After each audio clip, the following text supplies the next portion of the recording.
Hello, everybody, and welcome. Thank you for joining us here today to continue to honor Black History Month. As you know, we are celebrating how our art sparks innovation.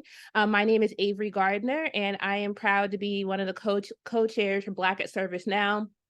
We have been dreaming of this moment, dreaming of this event, and we're so happy that it's finally here. Today, we have some incredible guests from inside ServiceNow and outside of ServiceNow who are here to tell us how they have used art and technology to make a difference in our lives. So without further ado, I'm going to pass it right over to our panelists so we can get started. I see the questions just as being recorded, so we'll share it out after.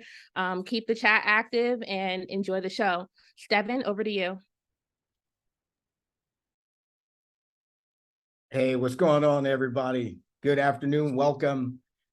So as we continue celebrating Black History Month, I just can't tell you how excited I am to be here with everyone, with this amazing group of panelists.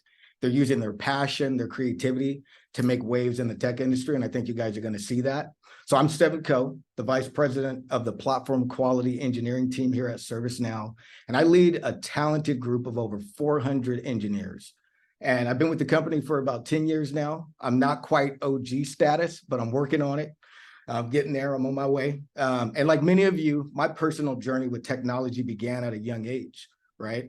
And the catalyst for me, that spark, it was really when my dad surprised the family by bringing home a personal computer. It was a Packard Bell 486, like I can remember this vividly in my head.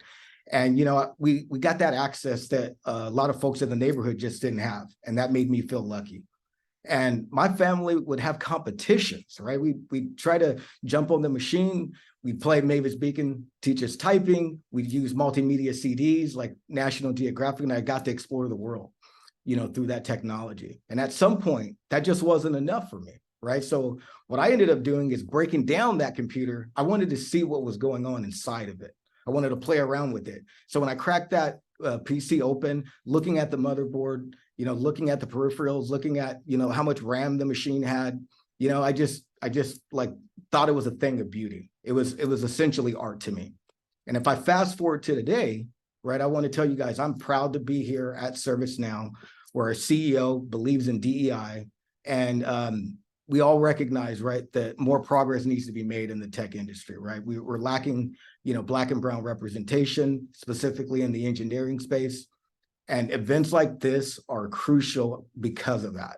And so what you guys are going to do, you guys are going to hear from a credible group of leaders, Cristina Jones, Damien McDuffie, and Deena Pierott, right? They're pushing the boundaries, paving the way for the next generation of our tech leaders. And through their stories, right, you'll explore that powerful intersection of art and technology and that impact it can have on Black creativity, right, and shaping the future, and how you guys can all contribute to building this more diverse and equitable tech landscape. So before we dive in, I just want you guys to imagine, right, those young Black students out there seeing themselves reflected in technological heroes, the innovation thriving on the richness of diverse ideas and experience, and the future that we're all really striving for. Through that collaboration, inspiration, and action, we can make this a reality. And as we all know, Black history, right, it's super important because it helps us celebrate the past, but it's also about learning from the past and using it to shape the future in the world of technology. So Selina is gonna help introduce the panel here, but first I'd like to introduce Selina herself. She's the head of our NextGen ServiceNow professional. She's the founder of Pep Up Tech. She's a visionary leader who embodies the power of diverse perspectives. So everyone, please join me in welcoming Selina. Over to you. Thank you, Steven. And thank you, everyone. Thank you for joining us. Welcome to our panel discussion. Today, we're going to be talking about the intersection of Black art and STEM. As Steven mentioned, I'm Selina Suarez. I'm the global head of the Rise Up NextGen program. We are part of the training and certification org, specifically the workforce development team. This year, we're going to be providing training globally to over 30,000 aspiring tech innovators. So really excited about that. Today, I'm really excited to be your moderator, guiding us through what promises to be an incredibly insightful conversation. I'm really excited about introducing our panelists. As a person who is a fine artist and also a technologist, getting invited to do this by Black at ServiceNow has been so exciting for me, and I'm really, really happy to be here. As we celebrate Black History Month, we reflect on all of those who have come before us, and sitting before us are 3 examples of that history coming to life.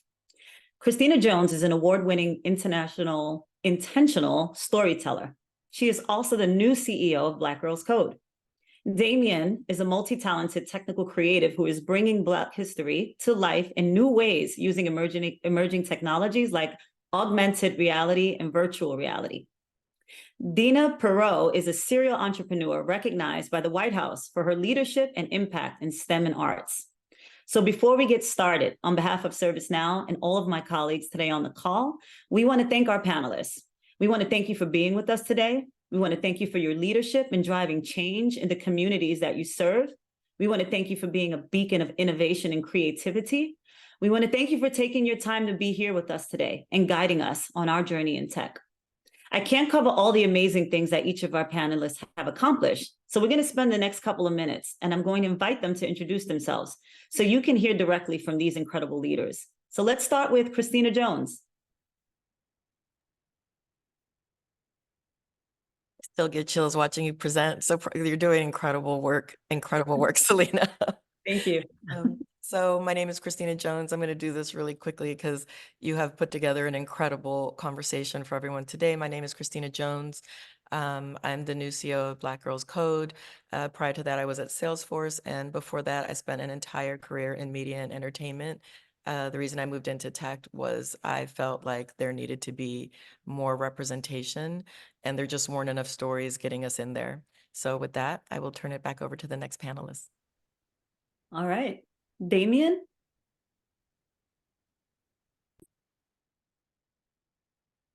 You're muted. We can't hear you. One, I just wanted to shout out the music. I've been a little under the weather, so that actually gave me more energy than I thought I had. My name is Damien McDuffie. I'm a creative technologist and a digital archivist. My mission is to develop and inspire the next generation of Black creative technologists. And I do this by showing artists and designers kind of mobile hacks to enter into this space. And I'm very happy to be here.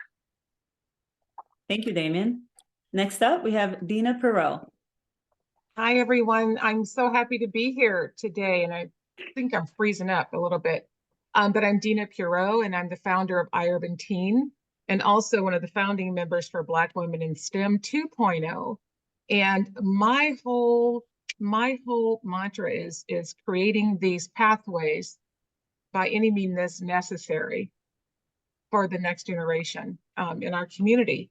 I always want to go quickly with the reasons why. I was a commissioner in the state of Washington on the Commission on African American Affairs. And all of our ethnic commissions are looking at the opportunity gap issue, especially for male youth of color, that were being marginalized, disenfranchised, no clear pathway for opportunities. Around the same time, I was asked to participate on the Chief Information Officer Council in Portland. And when I walked into the room, it was a room full of white men. And I instantly thought, so we have these youth over here being marginalized, no clear opportunity, but in this room is where the opportunities are. So how do I bridge this divide? So 6 months later, I launched iUrban Teen back in 2011 and haven't stopped. Our intentional reach is to male youth of color, but we're inclusive and we have girls. Awesome. So we have the girls and then we have the boys covered. Yep. All right, so we're going to get started. We're going to do a couple different categories, starting with storytelling. So I'm going to start our conversation today. I have a question for each panelist, starting with Cristina Jones. So Cristina, over the years, I've heard your message about the power of storytelling and why it's important to tell the stories of Black and Brown people from a lens of power and not charity. Can you elaborate and provide some examples of what you mean? Absolutely. I first started paying attention to this when I worked in television, when I was on the development side. It was really frustrating. I know we're all frustrated with the best friend, the one Black friend that doesn't move the story forward, is just there as an appendage. But, you know, there was not a lot of conversations really around great leaders until, you know, the first maybe Black president with Dennis Haysbert on 24. But when I moved into the film group, it really became apparent to me. I launched the franchise development division there. And we were not Disney at the time. So where were our fans in the meantime? They were in the digital space, which led me to spending a lot of time at tech conferences. And the one thing that I noticed when I was at these tech conferences was like, I was the only one there really. And when you did hear them have conversations about how they're supporting Black people, it was typically a rags to riches story. I'm not a rags to riches story. I didn't see myself reflected in that conversation, and I don't think that that is an inclusive conversation. So around the same time, I became aware of, like the low murmur of the dangers of having a all-white community really building the future machines, the machines of the future, and what that entailed for us. And that prompted me to move into tech. Eventually, I ended up moving over. I was recruited and started working at Salesforce, where I had the opportunity to really lean into this conversation. And in learning and in digging more into this conversation, I read this incredible book, actually, and it was focused on a young student. I think it's Elijah Megginson. He wrote an op-ed for the New York Times, and he said he didn't want to sell his pain to get into college. And that made me think about like all these stories, like how come we have to tell the stories of our trauma and our background? Everyone has like a background, but why aren't we really focused on the power and the success and the fortune that these companies have when they consider recruiting for a more inclusive team? I mean, we all know the data says that companies are more, it goes straight to the bottom line. But the problem is, if we start telling these stories of trauma to get into college, to get a scholarship, to come into companies through DEI, to find ourselves reflected in keynotes as like being saved by technology, like what does that do to us inside of the organization? And what does it do to how we are perceived in the organization? Because what we all know is that the hardest preconceived notion to change is the one that we have about ourselves. So I would like to reframe that conversation and talk about like the power, the creativity, the boldness, the culture that you get, that you provide by being yourself. I would challenge people to think about like what their successes are. With one of my old teams, I asked them when I would see some stories, would you be proud to be featured in this story? Black people are not the only people with trauma, but they are the ones that are most unfortunately portrayed with this savior complex that tech has. And I would like to challenge us to change it. We have the same opportunities. I was recruited by Salesforce, not because I was in a DEI program or because I was in a panel talking about how hard it was being the only Black woman at the levels that I was in. I was recruited because of the work, because of the keynotes, because I'm really clear about my value proposition. And I would like to extend that to anyone who is listening to really think about like, why are you here? And own it. My friend Aori is on this call and she's one of the freaking smartest people I know. And like, we've had many conversations about it. Like, let's own our power, own our power. That's what we're doing at Black Girls Code. We're not just making sure that, a lot of people teach code, but I'm starting with the inspiration. First, we start with reminding these women and young girls that they belong in this room. They have the right to belong in this room. And not just that, it is imperative and we need them in the room. That's it. Thank you so much. That's a super inspiring message for all of us.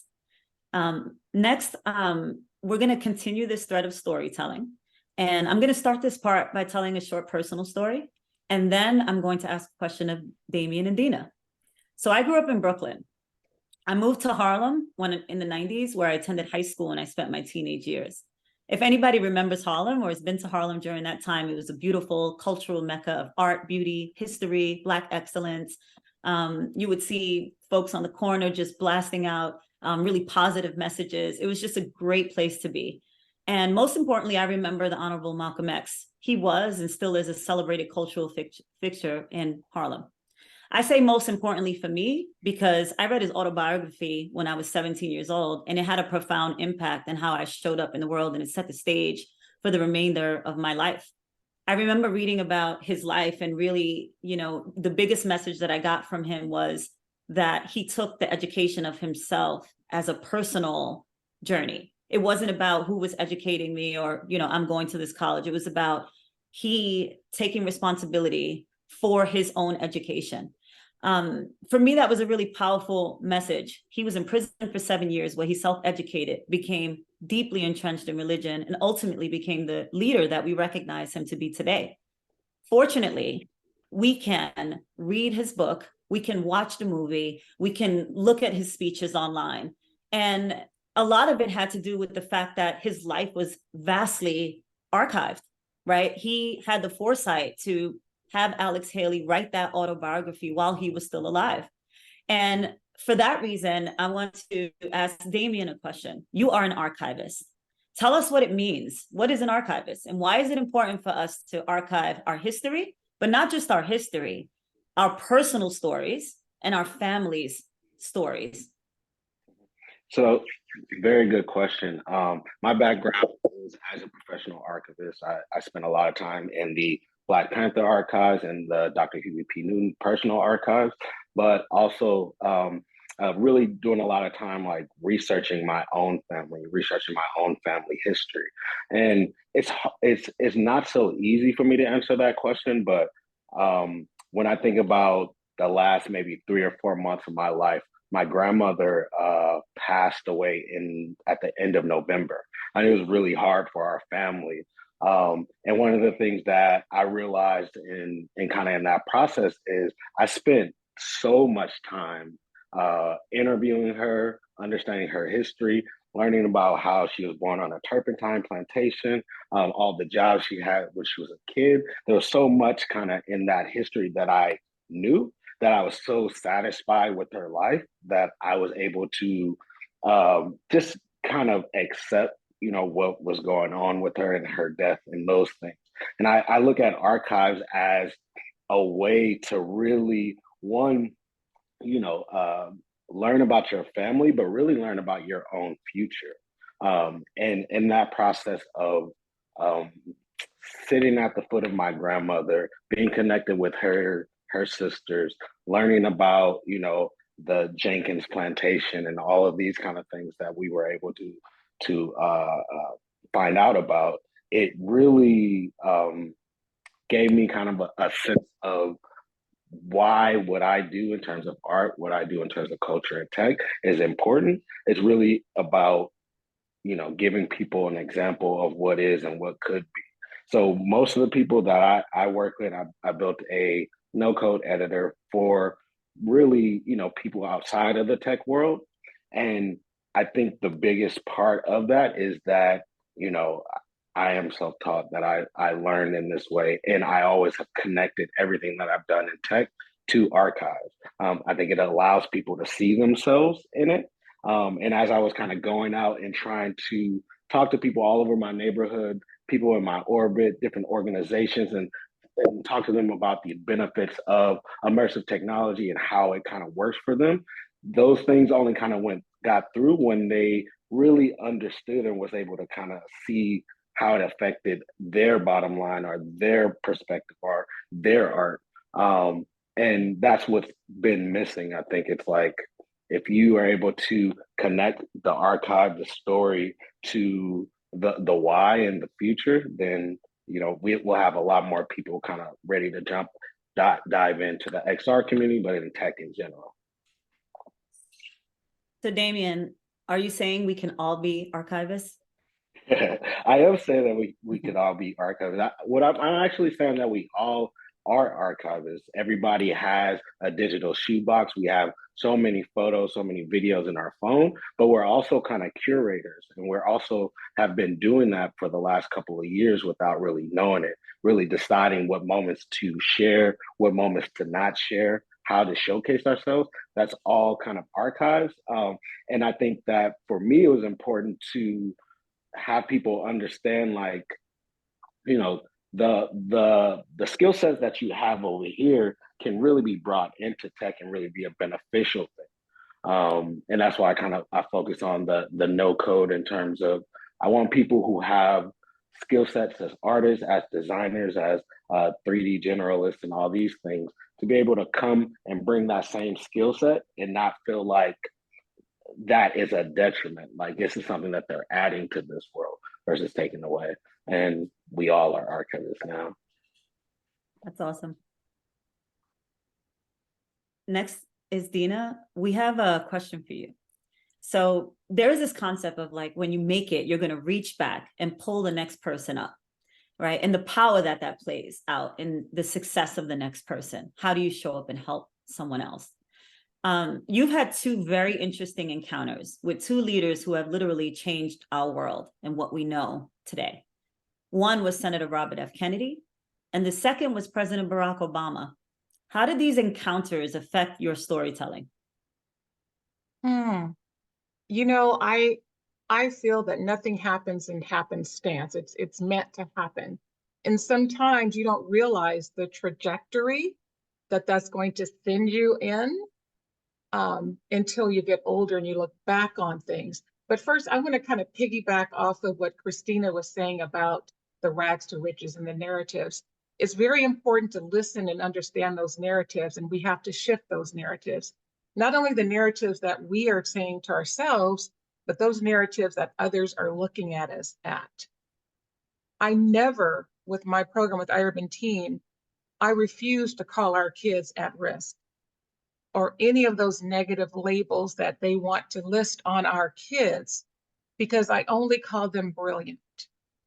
That is it. There's nothing. And I have to make sure my staff, my teams, and nowhere on our website called our kids, especially our boys, at risk. So I just wanted to make sure that we knew about those narratives, and that's the narrative that they want to hear about us.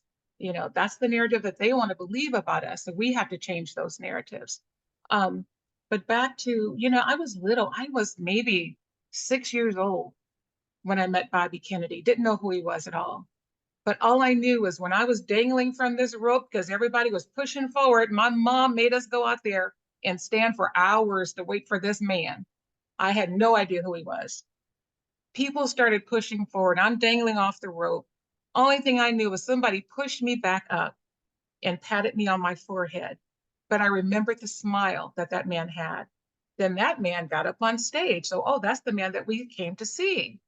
Then the next week, I'm watching my mother crying her heart out in front of the TV because that man with the smile was shot and murdered.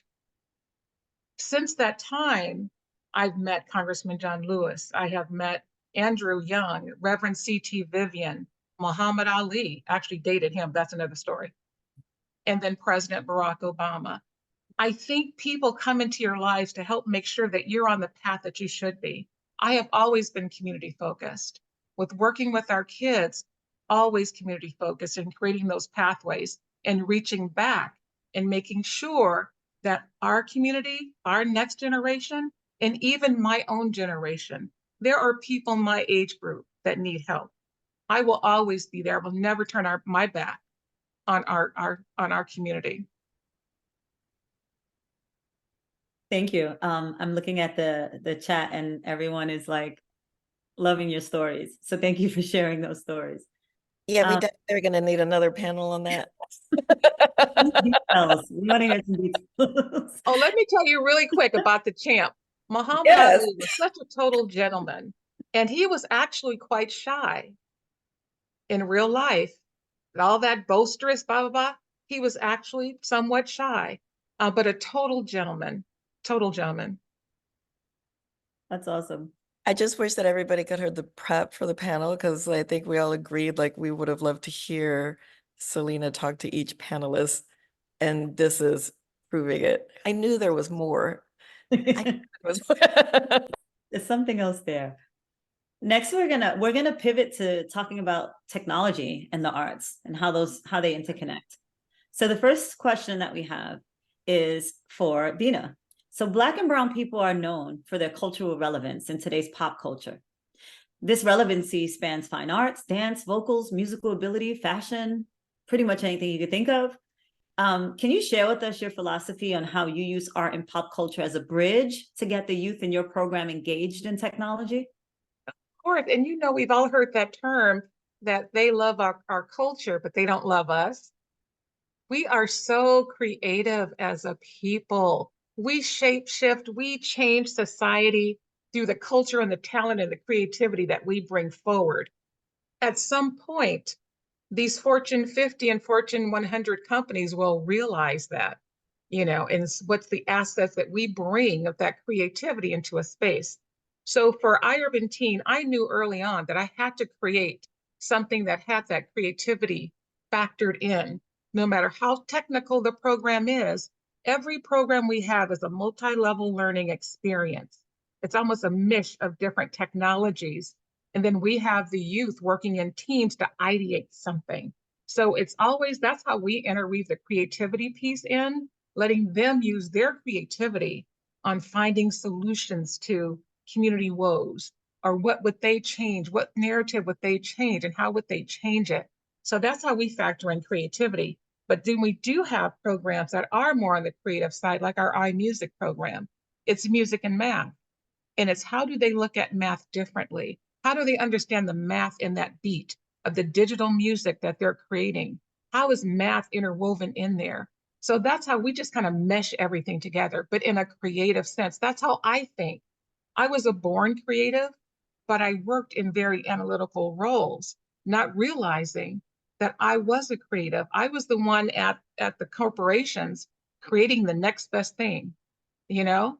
Didn't realize that until later on, after age 50, you know, that I was a born creative. So that's why I make sure that that piece, that creativity is interwoven in everything that we do at iUrban Teen.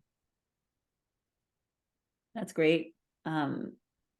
It's really great to hear your perspective on that, because we talk about the relevancy in the culture. And that is a great segue to this next piece for you, Damien. Why is Black art and tech so important to our world, specifically right now in this day and age? Well, I think Black creativity and art is important to our culture as a basis, just because no matter where you go around the world, there is like a amazing creative kind of hub of Black creators. That's the one thing that, when I travel from Senegal to East Africa to Zanzibar to South Africa, all these places, that's the one thing that it kind of permeates all of Black culture, no matter where you are, is that art and the creativity. And I think that in focusing in on the art piece is how we actually kind of uplift our general culture. I think the other piece is that we talk a lot about like the digital divide, but we don't really talk about the digital divide in terms of artists. I'm located in Oakland, California. My best friends are some of the most, talented and gifted visual artists that I know. And then I'm also kind of in this tech world where I see artists who are using tech, how much money they're making versus the people who have kind of honed their skills and built themselves up in so many ways. And what I'm seeing is that digital divide is really, for the artist, is one of the main kind of I think it's one of our most crucial kind of touch points, just because as we move on, especially with immersive technology, especially with creativity, art is the thing that really is going to be driving everything. I always tell people, I've been telling my artist friends, like, when we use the Vision Pro, or we use, the Oculus, or we use any of these other devices, everything that you see has to be created by an artist at some level. Obviously, there's tech, there's coding, there's all of this, but these visuals, the way that we're going to be computing is really kind of in those hands. So I think it's crucial for Black people, for culture, for anybody to really kind of, one, uplift the artistic, the creative pieces, and then show some of these artists how to connect themselves to tech. And I really felt what Deena was saying around, like, sometimes we're too creative and we don't really know it. And that's something that, because creativity comes so easily, we're not really valuing it at the level as it should be. But it takes creativity to make sure that, like, a tech that, for me in my neighborhood, people don't think is actually useful for them, It takes a lot of creativity to, one, not even just show them that it is, but convince them that this is something that they essentially need now. And, you know, that's something I've been able to do in the last like 2 or 3 years, where I was just really spending a lot of time pushing this stuff for people, but it was through my storytelling and the different use cases that now those same people I was kind of like, yo, you need this, are coming to me and say, yes, I need this. When can we get it started? And that the creative piece is the thing that's different. Like, nothing has changed about their lives, about their history, about their businesses. The thing that's changed is, how can I creatively integrate these technologies into the things that I'm already doing? Great. We're going to transition and talk a little bit about the business side of it from what you guys have been doing. I'm going to start with Deena. So Deena, you worked your butt off for a decade without any funding in your business. So that means no salary, no real funding to run the business. You're just self-funding the entire thing. I can relate to that as a person who ran a company in a similar way for many years. What was it like to get that first investment, that first check that you got into your business? How did that change things? Oh, wow. You know, I didn't even know what to do with it because we were broke for so long. But, you know, I have to say, like, even when I was on in the White House back in 2013, we were not funded, even after that. And I was invited back 3 more times because the White House created an initiative called My Brother's Keeper that was based off of my program. Still didn't get any money. And one of the things I said, and I have no filter, so if I offend anyone, I'm sorry. But one of the things I said at the White House when that first time we were honored, they asked, well, what are some of your challenges that some of you are facing? And I said, I'm gonna be honest, mine is funding. I'm a woman of color with a program that's making an impact in the community, but I'm not funded. I could be a white girl selling cat booties, not be funded hand over foot. There's a lot of salaries being made off the backs of Black and brown youth in this country by dominant culture organizations who are truly not making the impact that they can. We're viewed as cash cows. But I'm here for the long game. I'm not leaving the communities that we serve. I can pull a rabbit out of my hat like anybody can. Honey, I was pulling rabbits out for 9 more years. And it wasn't until, and the thing too that really offended me, and I'm the mother of 2 Black sons, is that people kept telling me, even our own, there's no money in Black boys. You got to switch over to girls. I'm like, I'm not changing my focus, you know, and I never did. Or you should get a white girl front the company. No, I'm not, you know. And so I am so proud that I held my ground. I kept my commitment, even though it was tough over all those years. And it wasn't until Bobby Wagner of the Seahawks, who was my neighbor, and I didn't realize it, was the one who told me he was going to help fund us. So he made us his nonprofit of choice for a Seahawks contest and won. So that 50,000 came to us. Shortly after that, I got a phone call from a company in the Silicon Valley where the CEO felt that we were one of the best organizations for a diverse pipeline into tech and gave us $250,000. I cried the ugly cry. I had to apologize to them. I said, you guys don't understand the backstory, you know. And then when George Floyd was murdered, we got a lot of guilt money. And I told the corporations who are still with us, pretty soon you're going to forget about George Floyd, but I'm not going to allow you to forget about us, you know. And they haven't yet so far. So it was pure blood, sweat, and tears, but it was so, so, so very worth it. So we've worked with over 14,000 youth and have about an 86% retention rate. It's so worth it. I totally resonate with what you're talking about. I ran a company that got a lot of marketing recognition. And Cristina knows we worked on some projects together. We had billboards on the highway. We had students doing documentaries. We had all kinds of things. And the funding, we had to work. We had to go out there and build revenue streams because we were not getting the same level of funding as other organizations, even though we had such a tremendous outcomes-driven, impact in the communities we were serving. So access to capital for Black and brown owned founders continues to be a real problem for driving innovation, because how long can you do it? 10 years is a long time to go without funding, right? I mean, most people would have given up by now, even though their program is having tremendous impact. So thank you for sharing that story. We all need to hear it. and work towards a way to make this better. I'm going to switch over to emerging technology so we can talk a little bit about tech.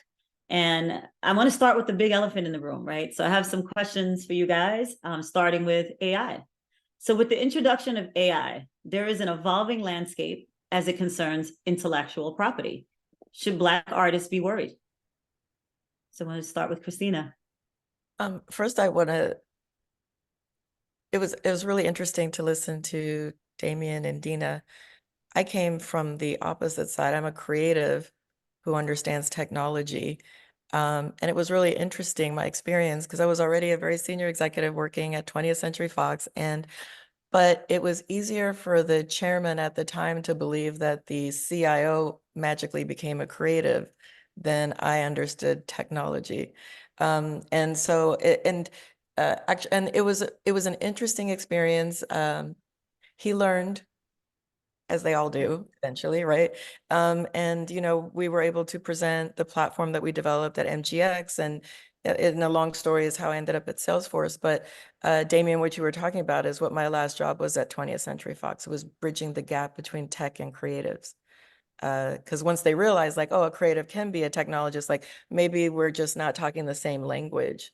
And so like normalizing language is really important. Again, like when I think of all the technologists that are on this call and you're having to talk to the business decision makers or creatives, the disconnect comes when you're like talking at each other with this buzzword bingo that drives me crazy. It's not the point when you're collaborating isn't to be the smartest person in the room.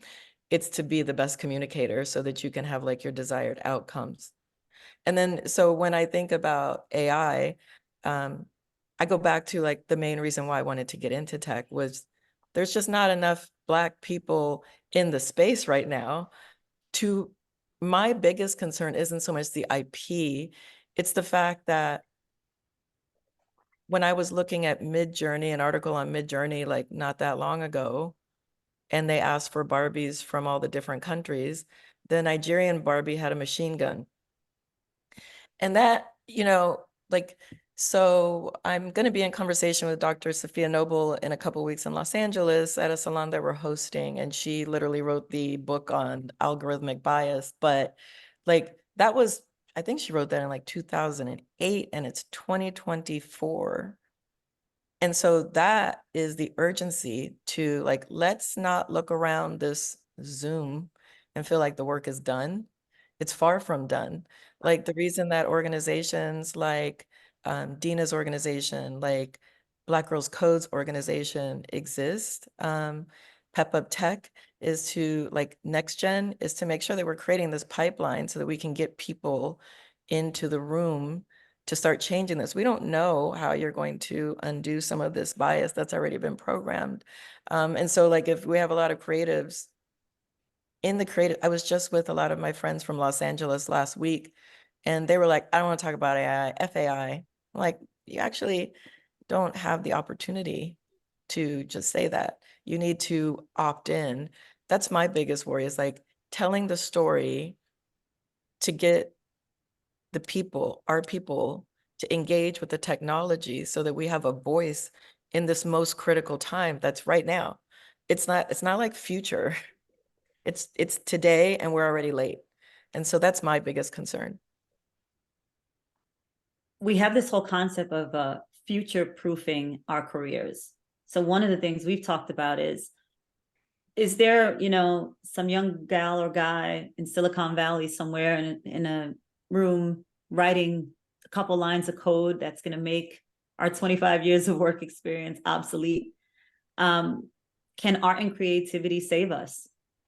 Like specifically, can art and creativity applied to a tech career future-proof our careers? Should we be worried, right? Like we have these careers, we're in tech, and some of the things that we're doing are being written by technology, and people are really worried about what that means. If you want to take a stab at that, or Damien, let us know your thoughts. Well, I think I have a lot of thoughts. Like someone who I came into augmented reality kind of self-taught, watching YouTube, tutorials, something that, is a 20-minute tutorial, took me about a month to finish. And what I recognize as a creative is that a lot of these technologies are really important when you kind of utilize them as a stepping stone. So for me, I look at AI as an opportunity for more Black people to get into tech just because the thing that really, if you've seen some of the mid journey, if you've seen some of the videos and all of that, even as impressive as they are, you can still kind of tell that they're not created by humans in a certain way. That may not be the case for much longer, but I think that there is a space for teaching people how to utilize the technology so that it's actually pushed to its further ends. I really, I always say that we don't need, people to learn HTML to send an email. So you shouldn't have to know code, or you shouldn't have to know all of these other things to participate in the tech. And I think the thing that's going to really set us apart is the creativity, is how we're going to approach the tech, is how we're going to utilize it. So, for example, I'm an augmented reality artist as well. And one of my, my first utilizations of that tech was an augmented reality exhibition of images of Dr. Huey P. Newton that also kind of like connected to the letters that people wrote him after he passed away. So there's nothing really, nothing new about how we're using, physical objects and overlaying digital video or things like that over it.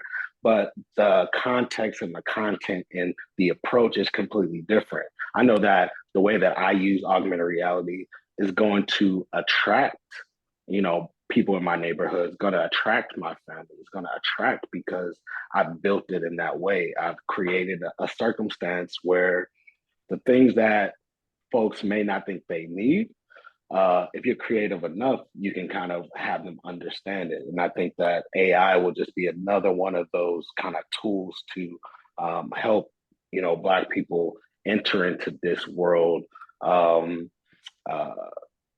little bit easier, Thank you for that. I want to add something. I want to add something to this about AI. As you know, it's getting smarter and smarter and smarter and smarter. Most of the jobs that are out there right now won't be here 5 years from now because of it. It's so important to get our kids at the table as a part of building and creating and shaping and putting policies, data privacy, all of that around AI. We started actually embedding some AI principles into our programs about 5 years ago. But now we've taken a deeper dive and have it in all of our programs, even in our engineering programs, our supply chain programs, our cybersecurity programs, our coding programs, even our writing programs. We have it embedded in everything because, and thanks to Microsoft, we're working closer with them on helping to build, embed that in more so that these students really take a deep dive into AI and they can be some of these designers and be at the table, not just on the end of it, just taking what's thrown at us. So it's really important to really focus in on AI and a potentially scary future with it. I'd like to underscore what you said, and Yeah. it kind of reminds me of what Selina said at the beginning, is making sure we're doing that at Black Girls Code as well. We're building out AI curriculum and leadership curriculum because, our conceit isn't that the biggest aspiration for us is that our girls are going to get a job at a tech company. Yes, we do want them to do that, but like, what if there's an entrepreneur? We're building out entrepreneurial tracks as well, so that we can prepare them for what is ahead. And it just reminds me, there was a time when if you didn't have broadband, you couldn't get your films, TVs. When you worked in distribution, was a challenge. India never had that infrastructure, but when mobile came, they went mobile first and smoked everybody. Wow. Can we do that with our children? Can we, without all this legacy stuff, prepare them for the future so that they are right at the precipice of it, that they step into it as the leaders that we need them to be? And real quick, just based on this conversation, I want to point people to an essay by Dr. Newton, Dr. Huey P. Newton, called The Technology Question. And it kind of talks a lot about, this is from 1972, it talks a lot about being at the seat of the table with technology and understanding how, for me, I look at immersive technologies as like, it's just the internet in 1993, 94. And how do you kind of like prepare our people to kind of shape it in a certain way? Because it's so new, nobody knows what they're doing. So if we have enough people there with the right kind of lived experience, a different perspective, then I'm most concerned with how we influence the use of these technologies. And you only can really do that if you're in there at the beginning. That's right. And I love this conversation. I feel like we could go on for hours, but sadly we have to go away. So I want to close this by really asking you guys, what can ServiceNow do to actively support Black creatives and Black participation in shaping the future of tech? What can we do as a company? And anybody feel free to answer. First, I wanted to say thank you to ServiceNow for being such an incredible supporter of Black Girls Code. Thank you. Thank you to all the leaders that are supporting these future tech leaders. For the people in the room, like think different, create space. Our girls and our boys, Deena, our girls and our boys, they need to be in the rooms where the technology is developed, financed, and legislated. We need to come together as a community to make that happen. There's no one organization that is going to accomplish it by themselves. So your support is there's a lot of gratitude. And you can go to our website, wearebgc.org, to join the community and just see what we're up to. And again, I just wanted to say thank you. And if I don't have a chance before, Deena, Damien, I hope we stay connected. I am endlessly inspired by your conversation. You definitely want to Thank stay you. connected. This was so fun. I want to say, my other hat, because I think I was Jamaican in another life. I have like 5 different. I am Jamaican. Oh, you are? Well, okay, we're sisters then. Yeah. Because my other hat that I wear, I've been an equity consultant for about 20 years. And everything that I do is centered around equity and inclusion. But what I want to say is for ServiceNow, and I always tell companies, look at your internal culture. Start with self before you can try to do anything else on the outside world. So what you can do on the inside for your Black creatives inside ServiceNow is have their voices heard. Have them at the table sharing with how they feel the internal culture can shift, right? One of the companies that I worked for that doing some equity work after George Floyd was murdered was telling them, I can talk you till I'm blue in the face. It's not going to make an impact versus your employees helping to shape the internal culture of your organization. And so saying that is making sure voices are at the table, helping to shift some of your internal culture. Once you're healthy on the inside, your internal piece, then go outside and make good in the world. And I guess for me, it would be first thing is Black Terminus has our first Juneteenth hackathon. It's a 2-day hackathon for architects, creatives, and techies. We really have a vision of bringing people together to kind of enter into this space. Our overall vision is to kind of use this as a way to teach more people, but to really do what we call keep redlining out of the metaverse. So our goal is really like taking people where they are, bringing them in, and then teaching them ways to kind of accentuate the strengths that they have. So the first thing that ServiceNow could do is really be in support of this 2-day hackathon. We'll need judges, we'll need mentors, we'll need funding, and we need participants. We want to be able to target folks who have different kind of creative abilities and figure out ways to kind of incorporate them into this XR community. I think the next step for us is really is really using AI as an asset creator to make this process of augmented reality creation even easier for people. And it's still something I'm still trying to figure out how we integrate that. So I definitely am looking for somebody in this realm to support Black Terminus and help us kind of make that transition. And then I think the last piece is really kind of do a lot of thinking around the people who aren't typically in the tech community. So again, really, how can ServiceNow be of service to people who have skill sets that traditionally we don't think as a part of tech?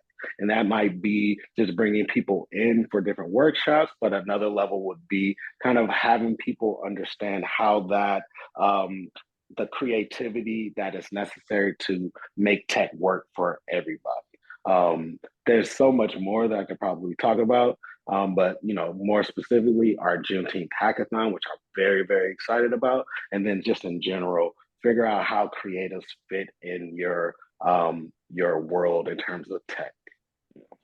I love that. And thank you for giving us, an actual thing that folks can walk away with. I'll have a follow-up call with you to learn a little bit more about what you're doing, to see where we can kind of be a fit to help you out there. Excited about that and definitely looking to learn more. So I'm going to turn it over to Avery. Avery has some closing thoughts for us. I'm speechless, first of all. So thank you, just everybody. Thank you, Selina, Cristina, Damien, and Deena. Like, I'm just eternally grateful, just the way this all came together, the conversations behind the scenes, and then being able to show it to everybody today. Just thank you. We did get a couple of questions, and I'm just going to do like a rapid fire. I would love for you to answer, and Selina, you as well. Just like, what's one word you would leave for Black creatives right now? Like, what should we prioritize? What should we think about? What can we take with us? Just a sentence or two from each of you would be great, and then we'll close it out. So Selina, I'll start with you. You're on mute. So you're asking for advice for Black creatives? That's right, yes. Yeah, I would say, what I said earlier is, take your learning in your own hands. It's not really for someone else to educate you, right? It's really for you to go after the things that you need to educate yourself. And you can get the help from other people, but it starts with you. Right, take ownership of that, because you can design your own destiny. Beautiful. Thank you, Cristina. I love that. I love architecting your destiny. And to that end, if you have the idea, speak on it, because if you don't, someone else will. Yeah, love it. Damien. I would say accentuate your strengths. Make sure accentuate your strengths and lean on the creativity. Thank you. And finally, Miss Deena. I would say find your tribe. Find another tribe of creatives where you can sit in a room and brainstorm and throw ideas, throw them against the wall, whatever. But definitely find your tribe. Appreciate all of you. I wish you were in a room so I can give you a big old hug, but thank you for spending time with us. Looking forward to staying connected. We honor you and appreciate you in every way. With that, I'm going to give it to my buddy, Chris. He's going to close it out for us. Thank you, everybody. Man. Wow.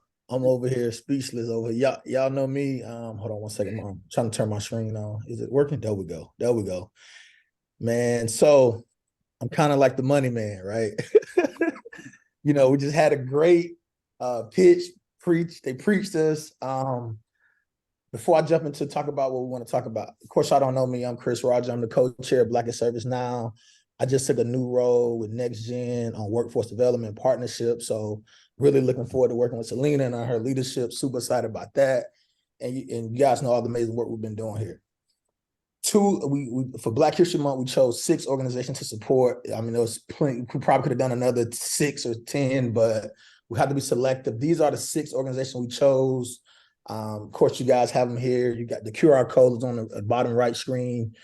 We're so close to reaching our goal. We just need 100 more of our members to give $200. I know everybody got their bonus. RSUs just kicked in.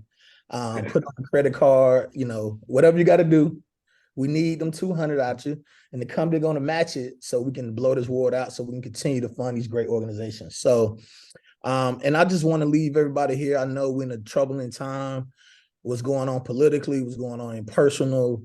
It's tough, man. Like, the efforts that's going on. Luckily, we got a company like Bill and everybody's leaning and caring and everybody's saying, we believe and support DEI. We're trying our best, but more than anything, we got to lean on each other to create opportunities so we do belong, we are seen, we are heard. And also the people who got promotions, super proud of everyone who got a promotion. Super excited. So if you got a promotion, let us know. We got a lot of exciting things happening. So give $200, right? And then just to follow up our last event for the month, the Cost of the Climb with John Graham. This is gonna be this event today was amazing. The last event of the month is gonna be amazing as well. So like book it, mark it, tell you, block your time off, please be there. But like I said, we here today. If you in the office, I'm in San Diego. We got a lot of activation happening in the office, coming in the office. Love on your people. We got happy hour happening on later today. So without further ado, reach out to me if you need me. Reach out to the Black and Now leadership team. Thank everybody for being here today. We love you guys. And happy Black History Month. Talk to you later. Bye-bye. Bye. Oh, everybody plays a little music. Say it loud.